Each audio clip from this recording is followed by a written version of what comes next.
Hello, and thank you for joining me in another video. Now, Google stock is not a company that I'm actually invested in, and it's not even a company that I really speak about too much on this channel, but they have just released their Q2 2026 earnings, and I think they are very, very important. The reason is, well, number one, Google is one of the biggest investors into AI. They're actually expected to spend in the region of $200 billion just this year on capital expenditure. And number two, well, what we're going to see from this earnings report is they're already monetizing that capital expenditure and showing huge growth and making huge revenue gains from a load of different verticals, all utilizing AI. And I thought it was really important to go through this because, of course, the bear thesis or the people worrying about an AI bubble, there are two things that they're concerned about.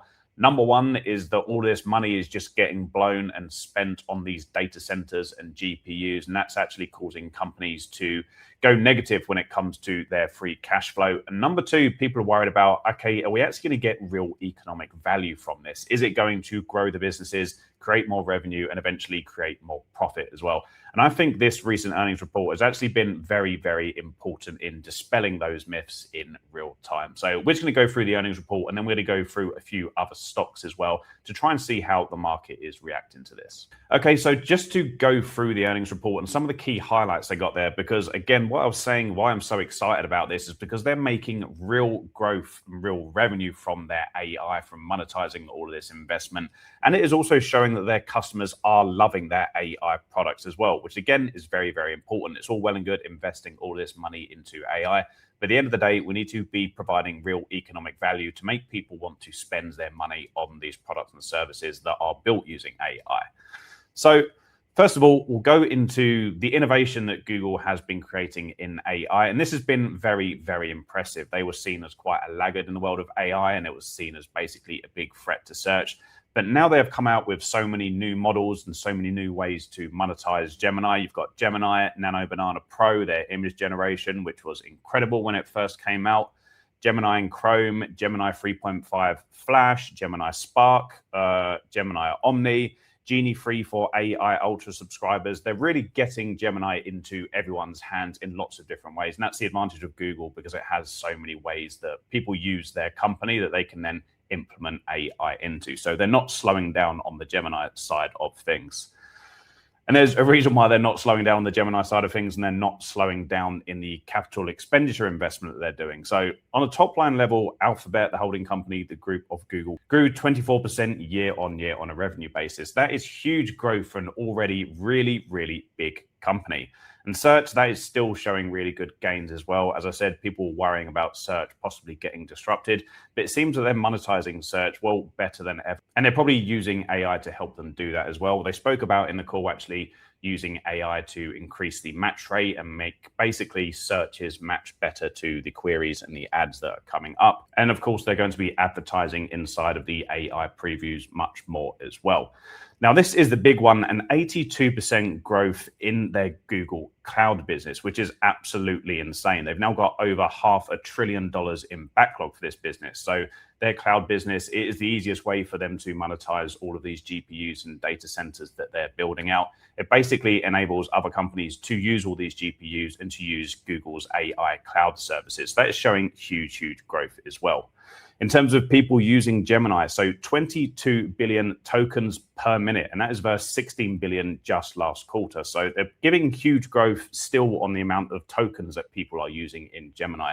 If this was some sort of bubble, we're certainly not seeing it yet. We're not seeing people just starting to use Gemini just to play around with it, and then after a little while, they just drop off of it because it's not actually useful. This is really, really growing. The amount of tokens people are using, the amount of search queries that people are doing is still increasing inside of Gemini.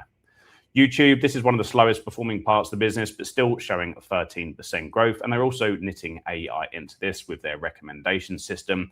And then this is incredible as well, 950 million Gemini app monthly active users. This is a product that was only made very, very recently. You've now got nearly 1 billion people that are using this, that are monthly active users on this, which is absolutely incredible. So again, they're providing real value from these AI services they're putting out already.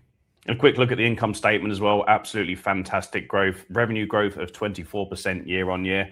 Total costs and expenses only went up 21% year on year, and their income from operations went up 30% year on year as well. So the business is certainly firing on all cylinders. And kind of expanding on that as well, they're not just generating more revenue, but giving away revenue for free. As you can see here, their revenue grew 24%, and that is on this same quarter last year. But their operating margin actually went upwards as well. So they're scaling while also increasing their operating margin. So clearly all of this investment in AI and the AI products that they are selling and also their existing products they're empowering with AI are doing a very good job because they're not going negative on the operating margin. They're actually growing operating margin on that as well.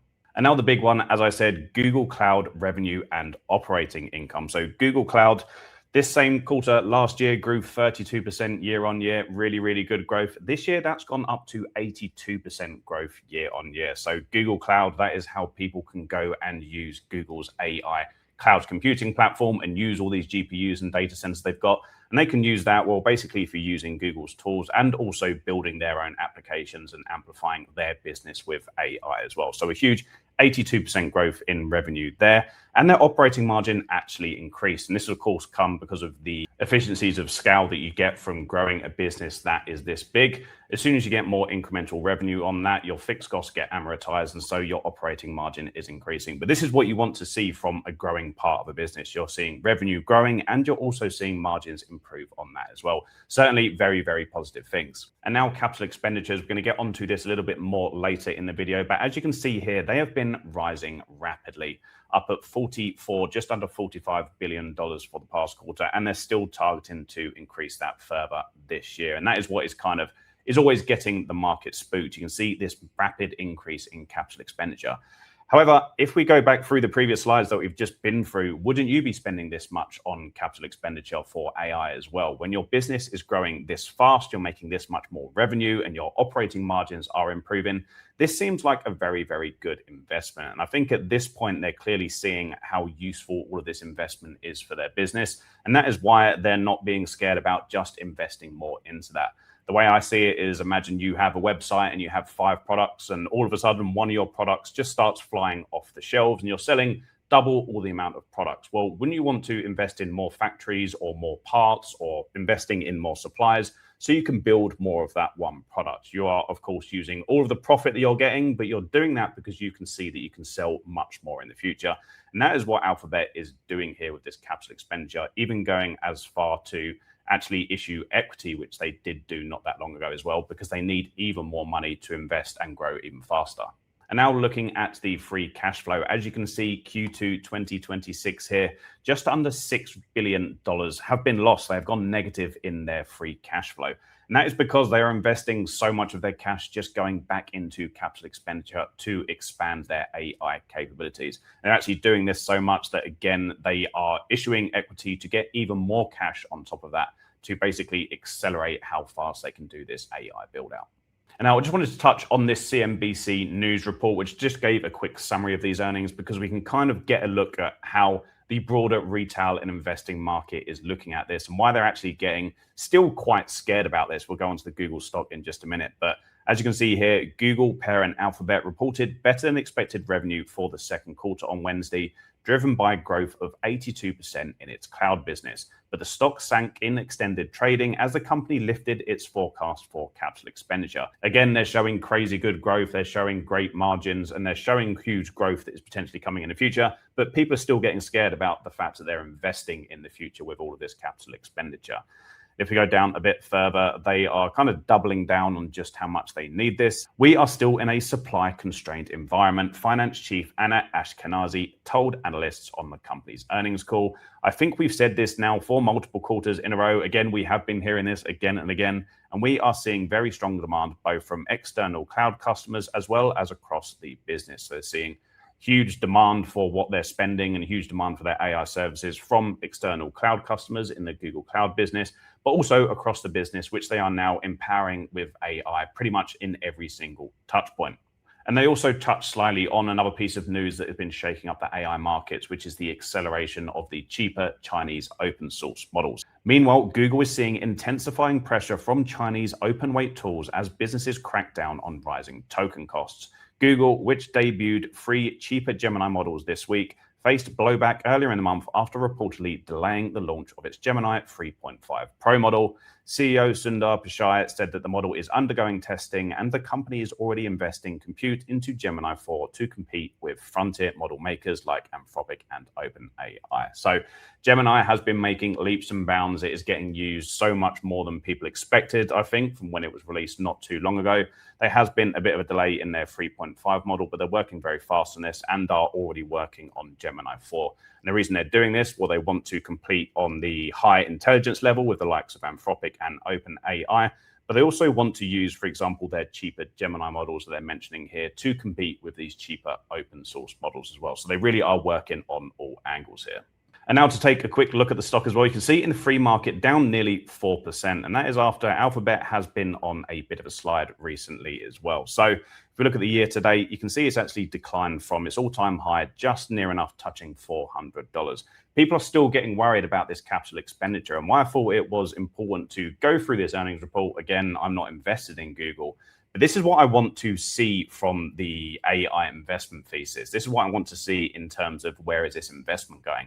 They are investing hugely in AI, but we can see right in front of us, so that is bringing real revenue to the business, not just from kind of renting out their GPUs and letting other people using them in their cloud business, but they're increasing the monetization rate and they're letting Gemini and all of their AI tools being used throughout all of Google's services. And on top of that, we can see they're just providing huge growth numbers despite already being a very, very large company. So we'll see how this goes, but it does seem at the moment, it doesn't matter how well these companies can perform. If they are increasing their CapEx, people are getting worried about that and the companies are getting sold off. And I thought it would be good to touch on a few of the other AI-related names as well while we're here. So first of all, if you look at the iShares Semiconductor ETF, that is basically all of, well, it's a good summary of the picks and shovels that go into AI, kind of all of the semiconductors and chips that go into that. See in the pre-market down slightly, but over the past 6 months, obviously, it's had an incredible year, but it is down from the all-time highs. Now, it wouldn't surprise me if this does see a bit of a resurgence, because what we're seeing on Google's side of things, and I'm sure we'll probably see something similar from the other huge hyperscalers, is that they're not slowing down their capital expenditure, and they have no reason to because they're monetizing it so well already. And then looking at Micron as well, this is one of the most interesting companies that I look to in terms of how excited are people about just the raw AI build out, not the applications of AI, not the profitability of the software, but just the raw AI build out. You can see this is actually up 3% in the pre-market as well. So when people see that this capital expenditure is increasing, of course, that's going to benefit companies such as Micron and probably NVIDIA as well. Although on the NVIDIA side of things, Google is progressing with making more and more of their own TPU chips as well. So that might not be as positive for NVIDIA. And then looking at Nebius stock as well, up 3.7% in the pre-market. I want to look at Nebius stock because these neo clouds, I think, are in a very, very important part of the AI market because they're doing this massive build out. And they are basically the core way that enterprises and businesses can access these GPUs to use inside their businesses, but then build applications to sell to customers. The reason I'm invested in Nebius is because I think they're in a really critical point where I think AI is going to be through every business in the future. And they are basically how any business can go and start building and running AI straight away as well. So if we're looking at Google's report, that would signify not just that they're spending more on capital expenditure, but they are getting real use from this capital expenditure. And for me, that would be a very good thing as well for Nebius. We don't want this to just be a sugar high of everyone rushing to play around with AI, but it getting no value. Nebius grows when people are getting real value from AI, and they'll continue to use Nebius more and more in the future. And that will be the same for a lot of the neo clouds as well, as demand for compute just keeps on going up. And then just to finish off, looking at Meta. So Meta is the king of getting sold off on capital expenditure. It has been really, really struggling. It's down 1.7% in the pre-market. I haven't looked into the details of this, but I presume it's because of the increased capital expenditure coming from Google. But over the past 6 months and even over the past year, Meta has been getting no love at all. And why Meta does seem to struggle particularly is because they're spending a huge amount of money in capital expenditure, but they don't have any direct ways to monetize it straight away, such as Google has with their cloud platform. And also they have Gemini, which, as we've seen, has already got 1 billion monthly users. Meta doesn't have that. So it makes people all the more worried about them investing in all of these GPUs. However, I'm still confident they are going to work out a way to really monetize that capital expenditure. Well, they already are monetizing that capital expenditure. I think they just need to prove that to Wall Street and investors that all this investment they're making really is going to grow the business more in the long term. So I hope you enjoyed this video. Please do let me know your thoughts on this. Again, as I said, I'm not an investor in Google, but I thought it was really useful to go through this because I think it is very, very core to the AI investment thesis. We've got a company that's spending hundreds of billions of dollars on investing, this capital expenditure. And from this recent earnings, we can see that they're not really missing. They are doing fantastic with these GPUs, and they're doing fantastic things with growing the revenue of their business because they're infiltrating AI at as many touch points as they can. So I hope you have found this useful. Again, please do let me know in the comments, what are your thoughts on Google's results? And are there any companies you think are really flying under the radar and are getting overlooked in terms of how much they can benefit from monetizing AI? Please do let me know. And apart from that, thank you for watching this video as usual, and I'll see you in the next one very soon.